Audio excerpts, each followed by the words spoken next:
and organizing the paperwork. Overall, the drive went well and has been a great help to the local community. In sports updates, Brandeis Judges baseball team is having a season full of trials as they battle out their 13-19 season. The season is coming to a close, but there is still work to be done as the young team attempts to shape up and finish strong. We've dropped a lot of games recently, but hopefully we're going to come together and start playing more as a team.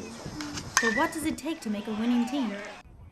On college teams, it seems like just about everybody can hit, so it's more about whether or not your team can play defense. So far this season, the Brandeis Judges have lost 10 games by just 3 runs or less. The numbers on the scoreboard may look bad for the team, but there's more to it. We have a really sound squad right now. Really sound squad, and it's unfortunate because as a team we're not playing well enough, or as well as we could, I should say. These student athletes at Brandeis are coming to another home stretch at school. It's nearly finals time on campus, and the athletes have to face tests both on and off the field. Whether traveling or just around campus, academics come first for the students. The coaches and professors make sure of it. That test proctored and taken at exactly the same time as everyone else while you're in Florida. Enjoy.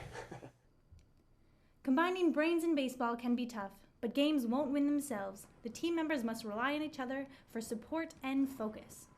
No matter how old you are, how long you've been there, and anything you've done in the past, it was more whether or not you produce right here and right now. With 10 games left, the Brandeis Judges are looking to close in on the win-loss gap. What do I want? More wins.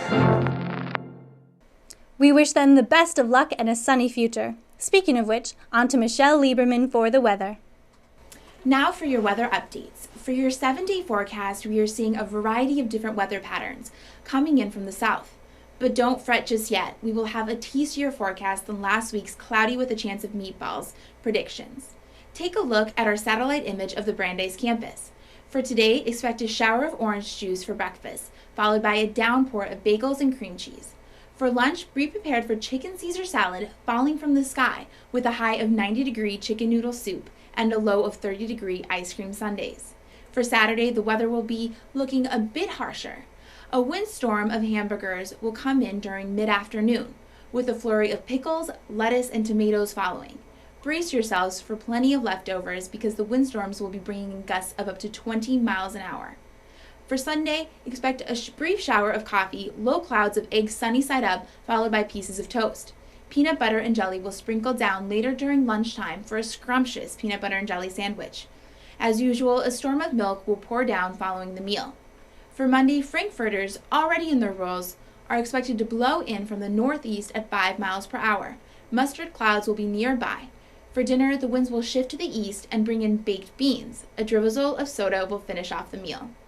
Tuesday night dinner will consist of lamb chops, becoming heavy at times with occasional ketchup. Periods of peas and baked beans will be followed by a gradual cleaning of Jell-O setting in the west. Expect more turbulent weather for later in the week. On Wednesday, Gorgonzola cheese will come down the entire day. And Thursday, there will be a violent hurricane of mushy broccoli that will leave the sanitation department with plenty to clean up. More updates following our 10 a.m. forecast. After such a delicious forecast, here comes something to wash it down with. Does Brandeis have its very own Sam Adams? How about 25? The Brandeis Brewing Club is now in full effect. It's growing in numbers and campus support. Smart Balance's field reporter Alyssa Cherry has more. Fall of 2008, Brian Botnick and Alex Gammon came back to Brandeis with a new passion, a passion for beer. Okay, so the club does a couple different things. Primarily what the club does is teach people how to brew and brew beer. And for the most part, it's done in the mods. It's done in my mod, mod 4, and Alex's mod, mod 36. We also had some meetings in the campus center in Shapiro, and people also check out our equipment. And so there's brewing done all over campus now. However, if you decide to brew with the brewmasters themselves at a session, the school finance board will pay for all of the materials and, in essence, take you out for a drink. The Brandeis community seems to enjoy this new club, and those over 21 will be able to taste test these brews at this year's Springfest, the campus outdoor concert.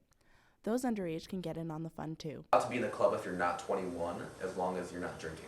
So we do have a lot of underclassmen that are active in the club, and some of them are, especially the juniors, are now 21 plus. FDA approval and a liquor license, maybe we will one day see Brandeis Brew at the Stein. Beer appreciation definitely found its home here on campus. I'm Alyssa Cherry with the Smart Balance News. Back to the studio. Now to Alyssa for events you won't want to miss. Thanks, Trisha. Final projects and exams may be looming, but in case you want a study break, there are many great events about to come to campus the next couple of weekends. Up first, this year's annual Leonard Bernstein Festival of Creative Arts will be here and is themed Art is Happening. It will feature many unique art showcases and performances by both students and professionals, including a student orchestra and sidewalk art. For upperclassmen wanting to dress up, junior-senior formal will be a night out to remember. Anyone wanting to dress down and stay in, all while helping a good cause, could instead go to the Pajama Prom hosted by the Front and Waltham Group to raise money for various projects in the local community. And of course, student events and WBRS are putting on their Springfest concert, but this year have made it Super Springfest and added some larger acts. The lineup will include headliners The Decemberists, college-loving rapper Asher Roth, DJ RJD2, indie band Deer Hunter, and Brandeis' own Mochilla. So come, take a break, and enjoy all the spring fun here on campus. That's all for Smart Balance News today. Starting your day off right. I'm Trisha Miller. Good day.